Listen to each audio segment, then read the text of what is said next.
Fala, meus amados, tudo bem com vocês? Eu sou o professor Carlos Sena, aqui da plataforma Gonçalves Dias, da disciplina de Educação Física, tá bom? Lembrando que essa aula faz parte do projeto Estuda Aí, que é realizado pelo governo do estado do Maranhão, juntamente com a Secretaria Estadual de Educação, beleza?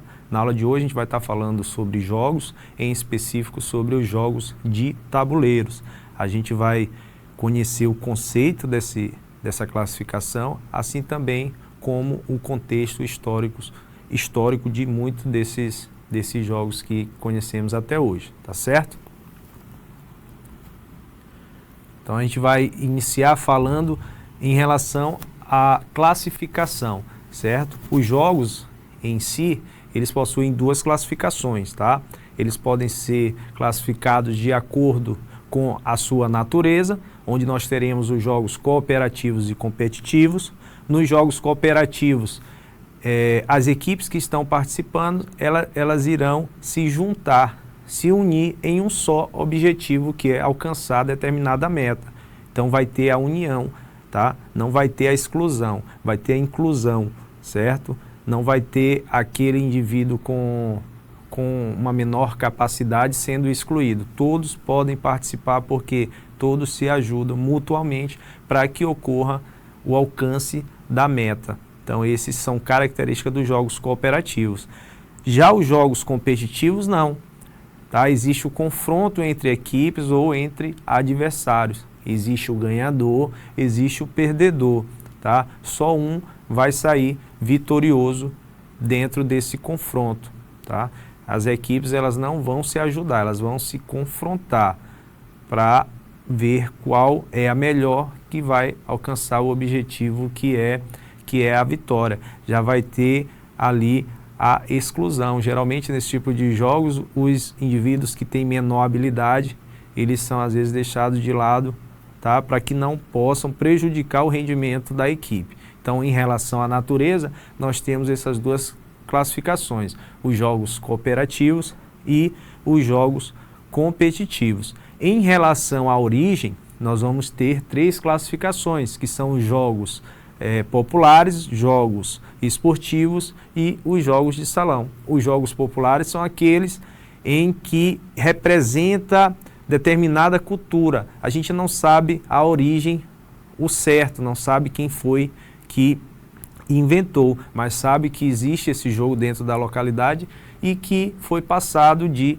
geração em geração, certo? E ele é, de certa forma, uma representatividade da cultura daquele lugar, daquela cidade, daquele estado, daquele país. Então, essas são características dos jogos populares. Nós teremos também os jogos esportivos, tá? Os jogos esportivos, eles se aproximam dos esportes em si.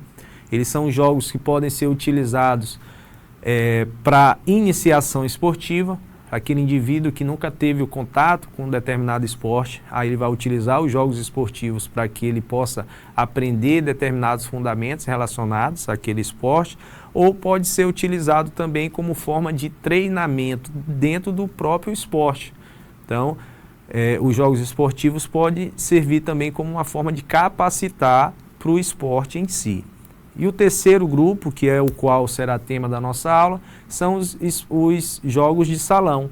Então ele tem uma certa peculiaridade em relação a esses outros, porque esses outros dois, os jogos populares e os jogos esportivos, eles geram um certo nível de gasto energético. O indivíduo precisa, às vezes, correr, pular, né, se movimentar bastante para praticar esses jogos.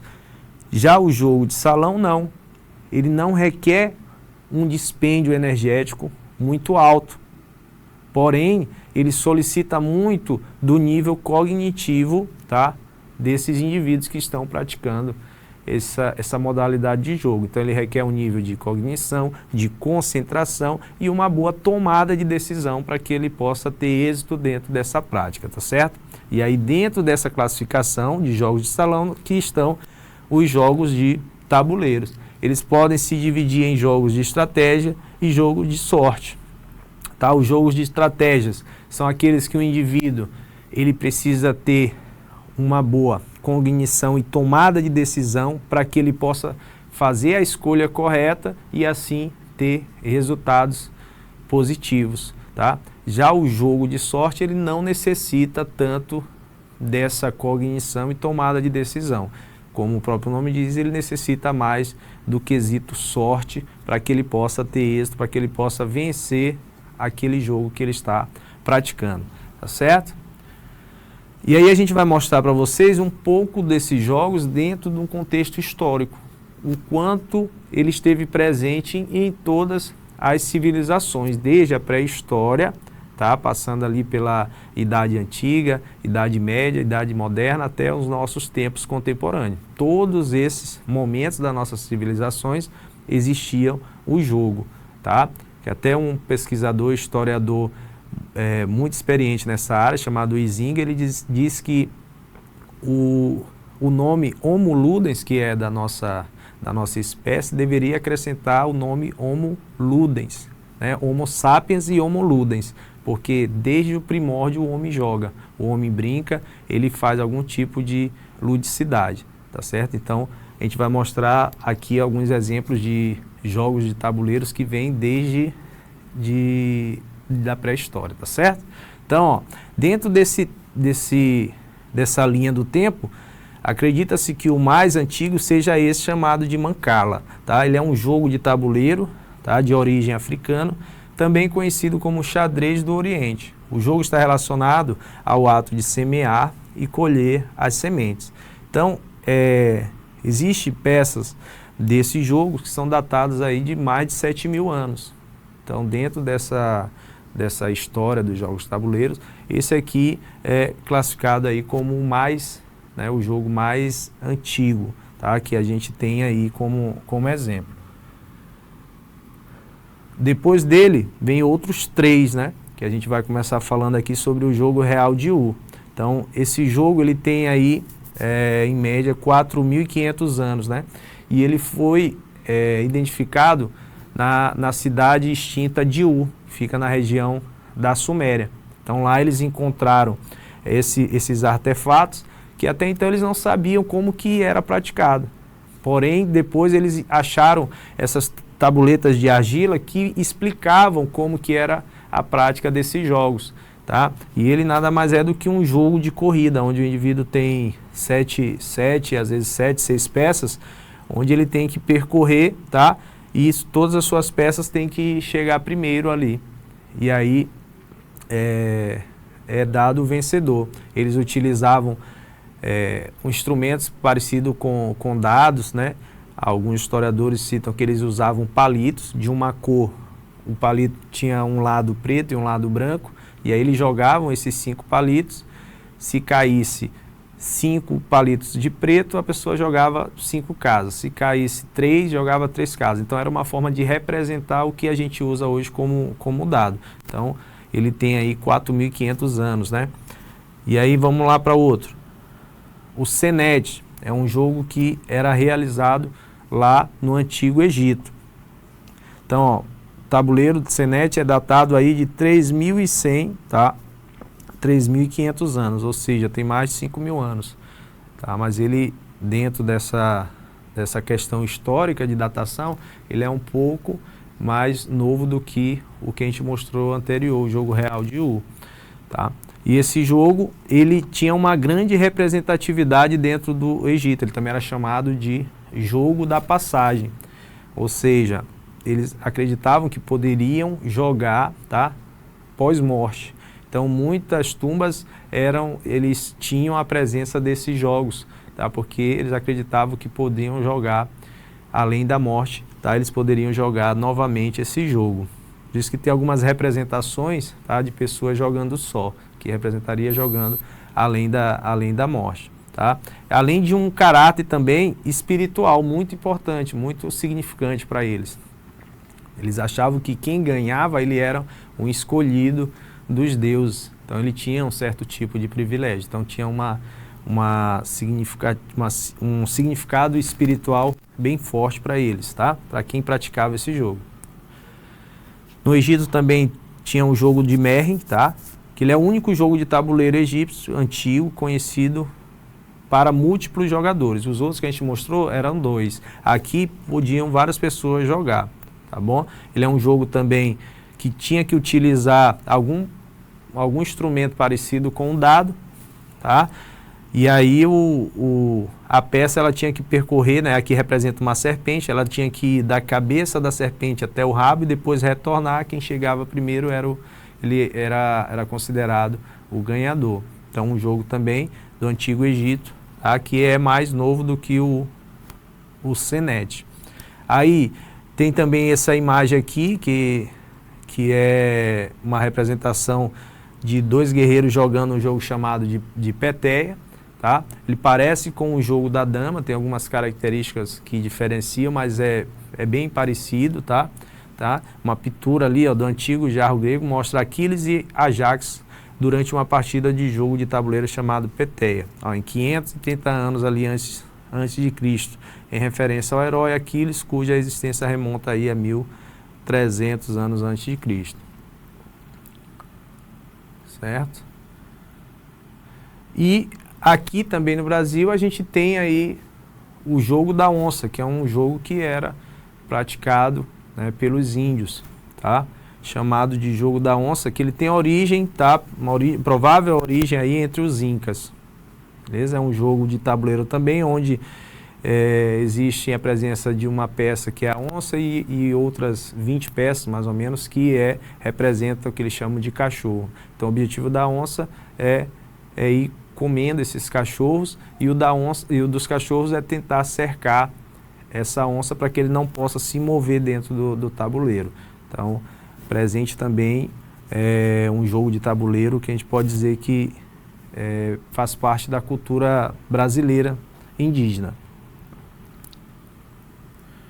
Tá? E o jogo na era moderna, o que a gente pode ter aí de material, o que a gente trouxe para vocês entenderem, ó. A gente tem esse jogo aqui, ó, o jogo do senhorio, tá? Também conhecido como o jogo do proprietário. Ele é um jogo que foi criado em 1903 por Lise Magie, criado para demonstrar os efeitos do monopólio imobiliário. Então ele foi um jogo que foi criado para explicações econômicas. Então essa senhora ela queria fazer uma explicação, tá, de um modelo de economia. Ela queria mostrar principalmente que os indivíduos que eram dono de locais de aluguel, eles enriqueciam em cima daqueles que eram os inquilinos, e a forma de ela demonstrar isso foi através desse jogo, né? Aí ela criou esse jogo, depois patenteou, e posteriormente esse jogo passou a ser chamado de Monopoly, tá? Que é um jogo mais contemporâneo. E aí no Brasil, esse Monopoly, ele ganhou essa nova nomenclatura, chamado de Banco Imobiliário. Então, ele é um jogo de tabuleiro lançado pelo Brinquedo Estrelas. É uma variação local aqui do Brasil, tá, do jogo internacional Monopoly. Então, é um jogo bastante comum aqui, tá? Um jogo de tabuleiro. E aí o Board Games, tá? Que é o nome em inglês para os jogos de tabuleiros. A Feira de Convenções Essen, na Alemanha, ela é a mais importante para mais de 1000 novos jogos de tabuleiros. Tá? Então, uma referência aqui para vocês estarem pesquisando, e lá sempre tem lançamento, né, de novos jogos, tá? que vão estar aí sendo lançados e que tem uma alta venda, né? Gera aí uma lucratividade muito grande. Tendo em vista aí que pela década de 80 isso diminuiu, essa busca pelos jogos de tabuleiros devido ao avanço tecnológico. Então os indivíduos deixaram de estar jogando mais os jogos de tabuleiros para estarem executando e participando de jogos eletrônicos. Porém agora, nesse período mais contemporâneo, voltou-se, né, a ter essa prática, tá, dos jogos de tabuleiros. Então, vamos lá para a resolução do nosso exercício, para a gente finalizar a nossa aula, beleza? Então, questão 1. Geralmente, nos jogos de tabuleiros, realizamos poucas ações corporais. Mas, por outro lado, esse tipo de jogo ele pode contribuir muito para o desenvolvimento. Então, letra A, dos nossos músculos e ossos, tá? Então, o que a gente falou ao contexto ao longo dessas aulas? Que os jogos de tabuleiros, eles tinham uma diferença em relação aos outros jogos, os jogos esportivos e os jogos populares. Por quê? Devido a baixo nível de dispêndio energético. Então, para praticar o jogo de tabuleiro, não precisava pular, correr, se movimentar tanto o quanto é requisitado dentro dessas outras modalidades de jogos, dentro dessa outra classificação de jogos em relação à sua origem, que são os jogos populares e os jogos esportivos. Então, essa letra A, né, a gente já desconsidera como certa. Então, ele não vai gerar o desenvolvimento dos nossos músculos e ossos. Para isso, precisa ter aí outros estímulos, tá bom? Letra B. Do nosso sistema cardiorrespiratório, e aí? Os jogos de tabuleiros, eles podem gerar esse benefício, tá? Eles vão estar ali estimulando a musculatura, eles vão estar estimulando o coração, eles vão estar aumentando a frequência cardíaca, eles vão estar aumentando a metabolização de gordura e utilização de oxigênio para gerar a ressíntese de ATP, ou eles vão requerer mais do nível cognitivo desses praticantes. Então, a gente já também desconsidera aqui a letra B. Então, ele não vai estar melhorando o nosso sistema cardiorrespiratório. Para isso, precisa de estímulos específicos para ter a melhora desse sistema. Letra C. Ele necessita de habilidades cognitivas como raciocínio lógico. E aí? É uma boa opção para ser a nossa resposta correta. Vamos ver as demais. Do nosso condicionamento físico. E aí? Melhora?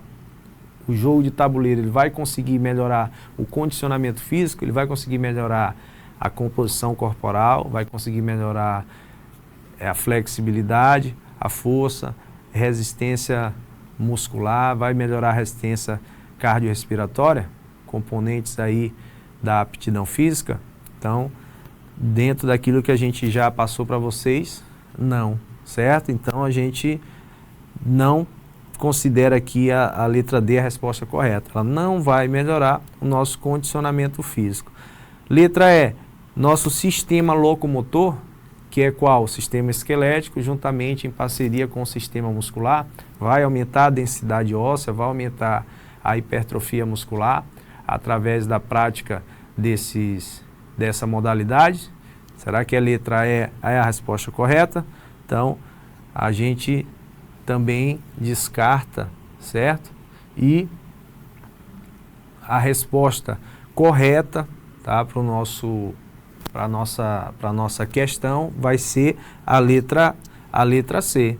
Então, jogos de tabuleiros, realizamos poucas ações corporais, mas, por outro lado, esse tipo de jogo ele pode contribuir para habilidades cognitivas. Por que cognitivas? Porque ele precisa se concentrar, tá? Aumentar o nível de concentração dele para que ele possa raciocinar e tomar a decisão correta de acordo com as suas peças, de acordo com a peça adversária que vai ser movida.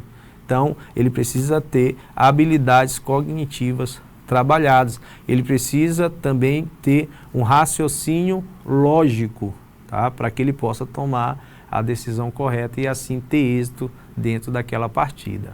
Fechou?